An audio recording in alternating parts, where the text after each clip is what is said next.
हरे कृष्णा। जीवन का लक्ष्य है परम भगवान श्री कृष्ण के शुद्ध प्रेमा भक्ति को प्राप्त करना, और इसके लिए अनेक प्रयास किए जा सकते हैं।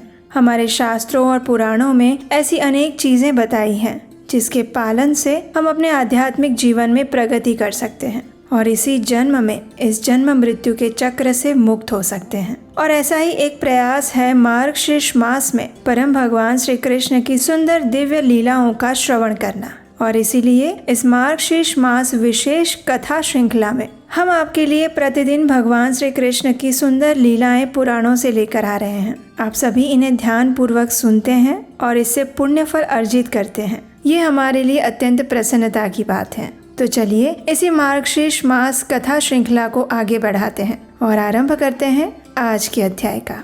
इस कथा श्रृंखला की पिछली कड़ी में हमने श्रीमती राधा रानी और भगवान श्री कृष्ण की एक सुंदर दिव्य लीला का श्रवण किया था। चलिए अब आज के अध्याय का आरंभ करते हैं। ऋषि नारायण ने देवर्षि नारद मुनि से कहा, हे मुनिवर, एक समय की बात है, भगवान श्री कृष्ण अपने मित्रों और बलराम जी के साथ भोजन करने के लिए श्री वन में गए। वहाँ उन्होंने भोजन के पश्चात अनेक प्रकार की बाल क्रीड़ाएं की और ये सभी क्रीड़ा समाप्त करके गोप बालकों के साथ उन्होंने गोधन को आगे बढ़ाया। वन में स्वादिष्ट जल पिया और फिर महाबली श्री कृष्ण उस स्थान से अपनी गायों के साथ मधुवन में प्रवेश किए। उस वन में एक बलवान और अत्यंत भयंकर दैत्य था जिसकी आकृति बड़ी और विकराल थी। उसका रंग सफेद था। वो पर्वत आकार दैत्य बगुले के आकार में दिखाई दे रहा था। उसने देखा कि गायों का समुदाय है और ग्वाल बालों के साथ भगवान श्री कृष्ण और बलराम भी विद्यमान है। फिर जिस प्रकार अगस्त्य ने उस समुद्र को पी लिया था, उसी प्रकार उस दैत्य ने भगवान श्री हरि को अपना ग्रास बना लिया।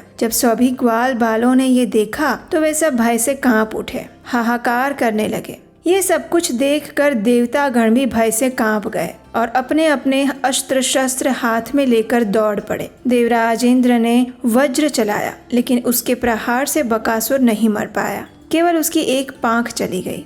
चंद्रदेव ने हिमपात किया, लेकिन उससे उस दानव को केवल सर्दी का ही अनुभव हुआ। सूर्य के पुत्र यमराज ने उस पर यम दंड चलाया और उससे वो कुंठित हो गया, हिल डुल नहीं सका। वायु ने वायव्य अस्त्र चलाया, उससे वो एक स्थान से उठकर दूसरे स्थान पर चला गया। वरुण ने शिलाओं की वर्षा की, उसके द्वारा उसे बहुत पीड़ा हुई। अग्निदेव ने आग्नेयास्त्र चलाकर उसकी सभी पांखें जला दी। कुबेर के अर्धचंद्र से उसके पैर कट गए। ईशान के शूल से वो असुर मूर्छित हो गया। और ये देखकर ऋषि और मुनि भयभीत होकर भगवान श्री कृष्ण को आशीर्वाद देने लगे। और इसी बीच में श्री कृष्ण ब्रह्म तेज से प्रज्वलित हो गए। उन्होंने बाहर और भीतर से दैत्य के सभी अंगों में अग्नि उत्पन्न कर दी और फिर उन सब का वमन करते हुए उस दानव ने प्राण त्याग दिए। इस प्रकार बकासुर का वध करके बलवान श्री कृष्ण ग्वाल बालों और गायों के साथ अत्यंत मनोहर केली कदम्ब कानन में पहुँचे।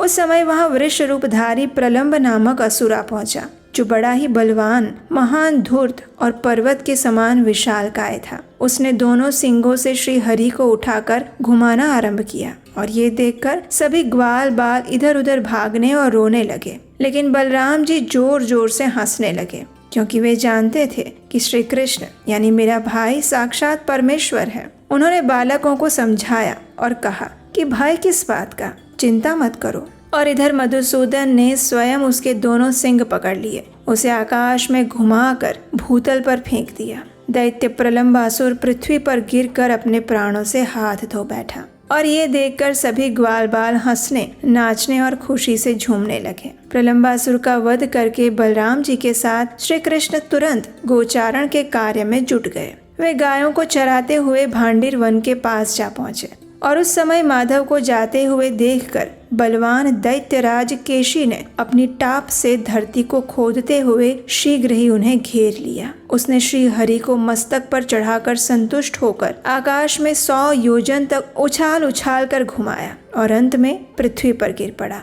उस असुर ने श्री हरि के हाथ को अपने दांतों से पकड़ लिया और क्रोध पूर्वक चबाने लगा। लेकिन श्री हरि के अंग वज्र के समान कठोर थे और इसके कारण उस दैत्य के सारे दांत टूट गए।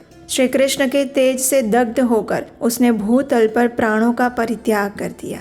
ये देखकर स्वर्ग में दुंदुभियां बजने लगी, देवतागण आकाश से पुष्प वर्षा करने लगे और इसी बीच में दिव्य रूपधारी अनेक पार्षदगण विमान पर बैठकर वहां आ पहुंचे। उन सबकी 2 भुजाएं थी। वे पीताम्बरधारी, किरीट और कुंडल से अलंकृत थे, वनमाला से विभूषित थे। उन पार्षदों के सभी अंग चंदन से युक्त थे और गोपवेश धारण किए हुए बड़े सुंदर दिखाई दे रहे थे। रत्नों के सार तत्व से निर्मित दीप्तिमान दिव्य रथ पर आरूढ़ होकर वे सभी भांडीर वन में उस स्थान पर आए जहाँ श्री हरि विराजमान थे। और उसी समय दिव्य वस्त्र पहने रत्नमय अलंकारों से विभूषित हुए 3 पुरुष आए। श्री हरि को उन्होंने प्रणाम किया और उनकी स्तुति करते हुए उसी विमान से उत्तम गोलोक की ओर चल पड़े। वे तीनों पहले के वैष्णव पुरुष थे जो कि देह त्याग कर दानव योनि को प्राप्त हुए थे और वही इस समय श्री कृष्ण के हाथों मारे जाकर उनके पार्षद बन गए थे। ऋषि नारायण द्वारा ये कथा सुनाई जाने पर नारद मुनि के मन में एक जिज्ञासा प्रकट हुई। उन्होंने कहा, हे महाभाग, वे दिव्य वैष्णव पुरुष कौन थे जो दैत्य रूप हो गए थे? इस बात को भी आप बताइए। तो ऋषि नारायण ने कहा, हे ब्राह्मण, ध्यान से सुनो, मैं इन सबका प्राचीन इतिहास बताता हूँ। मैंने पुष्कर तीर्थ में सूर्य ग्रहण के अवसर पर साक्षात महेश्वर के मुख से इस विषय को सुना था। श्री हरि के गुण कीर्तन के प्रसंग में भगवान शंकर ने ये कथा कही थी। गंधमादन पर्वत पर गंधर्वराज गंधर्वा रह रहे थे। वे श्री हरि की सेवा में तत्पर रहने वाले महान तपस्वी और श्रेष्ठ संत थे। हे मुने, उनके 4 पुत्र हुए जो गंधर्वों में श्रेष्ठ समझे जाते थे। वे सोते और जागते समय दिन रात श्री कृष्ण के चरण कमलों का ही चिंतन करते रहते। वे सभी दुर्वासा के शिष्य थे और श्री कृष्ण की आराधना में लगे रहते थे। प्रतिदिन कमल चढ़ाकर श्री हरि की पूजा करने के बाद ही जल पीते थे। और उन 4 के नाम थे वसुदेव, सुहोत्र, सुदर्शन और सुपार्श्व। वे 4 ही श्रेष्ठ वैष्णव थे और पुष्कर में तपस्या करते थे।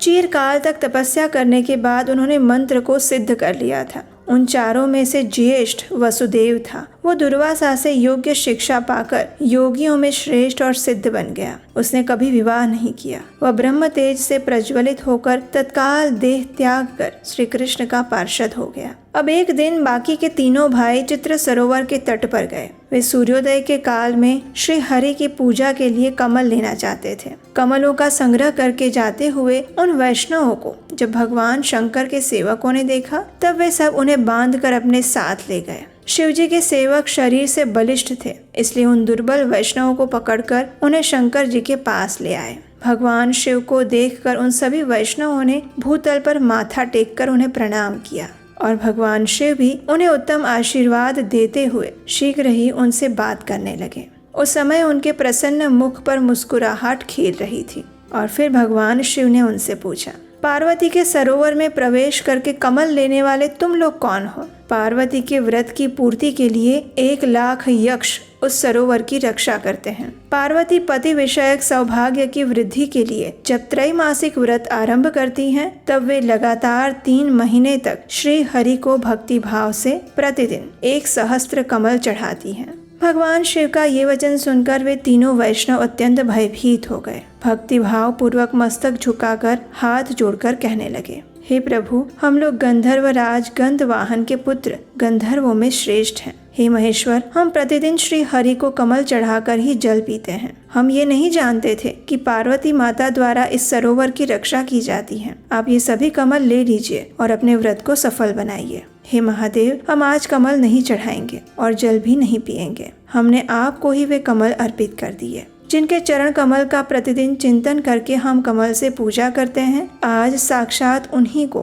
कमल अर्पण करके हम सब के सब पवित्र हो गए। हे प्रभु, आप ये कमल ले लीजिए, क्योंकि आप ही हमारे प्रभु हैं। हे अच्युत, हमारा हृदय जिसके ध्यान से परिपूर्ण है, आप अपने उसी रूप का हमें दर्शन कराइए, जिसकी 2 भुजाएं हैं, हाथ में विनोद की साधन भूता मुरली है, पीताम्बरधारी है, जिसके 1 मुख और 2 नेत्र हैं। ब्रह्मा आदि देवता जिसकी स्तुति करते हैं, जो सबके लिए वंदनीय, चिंतनीय और वांछनीय है, जो स्व आत्माराम, पूर्ण काम और भक्तों पर अनुग्रह के लिए तत्पर हैं। आपके उसी रूप का हम दर्शन करना चाहते हैं। ऐसा कहकर वे श्रेष्ठ गंधर्व भगवान शंकर के सामने खड़े हो गए। श्री कृष्ण के रूप का वर्णन सुनकर भगवान शिव के श्री अंगों में रोमांच हो आया। उनके नेत्रों में आंसू भर आए। वे गंधर्वों की उक्त बातें सुनकर उनसे इस प्रकार कहने लगे, हे गंधर्वों, मैंने ये जान लिया था कि तुम लोग श्रेष्ठ वैष्णव हो और अपने चरण कमलों की धूल से पृथ्वी को पवित्र करने के लिए भ्रमण कर रहे हो।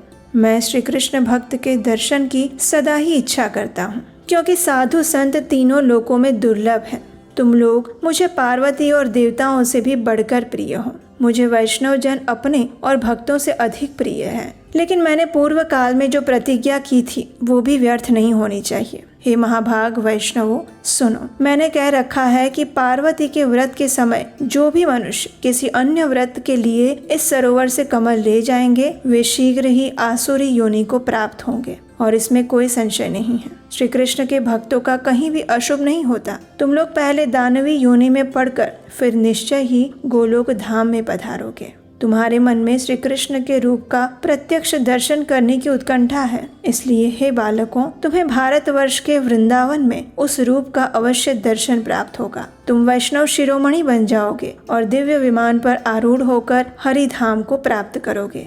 इस प्रकार कहकर भगवान शिव ने उन्हें उस रूप के दर्शन करवाए और उसके दर्शन करके उन सभी वैष्णवों के नेत्रों में आंसू भर आए। उन्होंने उसके बाद प्रणाम किया और फिर दानव योनि में चले गए। वसुदेव तो पहले ही मुक्त हो चुका था, इसलिए सुहोत्र बकासुर बना, सुदर्शन प्रलंबासुर बना और स्वयं सुपार्श्व केशी बना। भगवान शंकर के वरदान से श्री हरि के परम उत्तम रूप के दर्शन करके उन्हीं के हाथों से मृत्यु को प्राप्त होकर वे तीनों ही उनके परम धाम में चले गए और इस प्रकार उन्हें परम भगवान श्री कृष्ण की विशेष कृपा प्राप्त हुई। तो ये थी आज की हमारी मार्गशीर्ष मास कथा। हम आशा करते हैं कि आपको आज की कथा अच्छी लगी होगी और इस रहस्य के विषय में आप शायद नहीं जानते होंगे। अगर आपने आज की ये कथा ध्यान से सुनी है तो आप हमें इस प्रश्न का उत्तर दीजिए कि बकासुर अपने पूर्व जन्म में क्या था और उसका नाम क्या था। आपके उत्तर हमें नीचे कमेंट बॉक्स में लिखकर बताइएगा। और इस कथा की अगली कड़ी सुनने के लिए आपके अपने इस चैनल को याद से सब्सक्राइब करके रख लीजिए, नोटिफिकेशन ऑन रखिए